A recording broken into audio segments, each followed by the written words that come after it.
Hello, I'm Marcus Boston, and today's video we're going to talk about what can life be like after a CP diagnosis, cerebral palsy, and a successful birth injury case.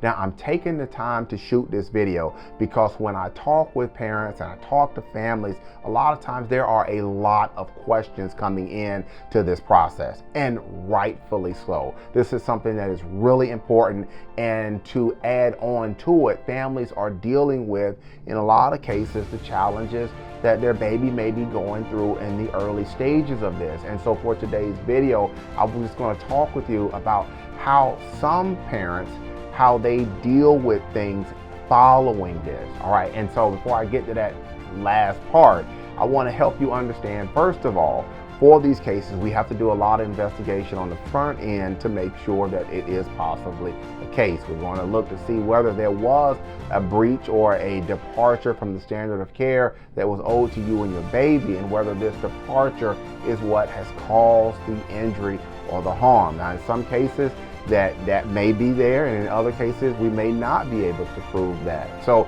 if you are in one of these, if you're in the classification in which, yes, we have been able to investigate it, yes, we've been able to determine that in our opinion there was a departure that caused your baby's injury, and then from there we go ahead and we move through the process. And this process can be, it can take a lot of time to get through it, because you've got to do some initial filings. If you're in Maryland, you've got to do some initial filings on things. In addition to that, you've got to go through depositions, you got to go through discovery, you've got to go through experts. So it's a lot of stuff that you got to get through. It's not going to be a 2-week or a 2-month process. There's a lot that go into it.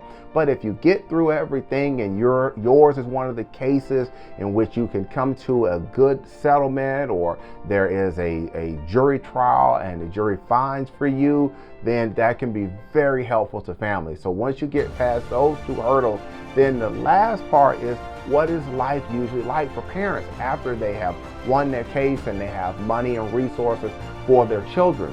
What we see a lot of times is that parents are continuing to advocate for their children.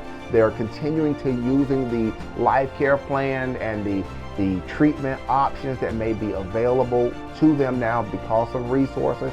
That could be equestrian therapy, that could be retrofitting of a home, that could be retrofitting of a car, that could be moving into another house, that could be buying special braces or wheelchairs. All of these things, what we find is that parents continue to advocate, and they continue to look to make sure that their child has everything that they need. Because what we find is, for a lot of families, where they're struggling in this process is they don't have the resources to be able to get their children some of the help that they need. I shot a video a couple of months ago which talked about the cost for helping a child with CP, going from a baby all the way up until adulthood, and it can cost a lot of money to do this. And what we find is that for families who have went through the process and they have been successful, for life for them is a continuation of helping their child,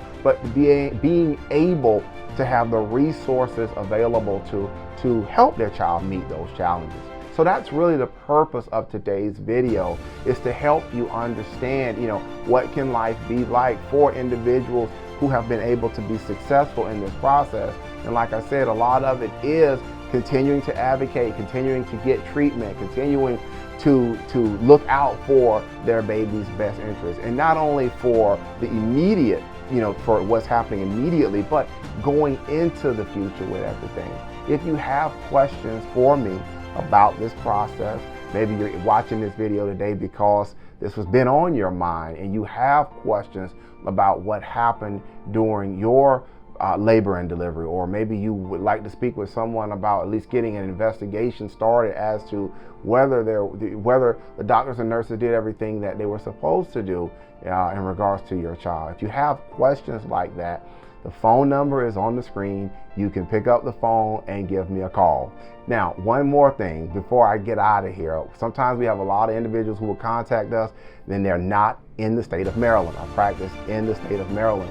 If you do contact me and you are not in Maryland, what we have to do is we have to use local counsel in regards to cases that are outside of Maryland. So if you're calling and you're not in Maryland, that's something that you have to understand, that if it is something that we can help you with, we have to use local counsel on those cases in your area.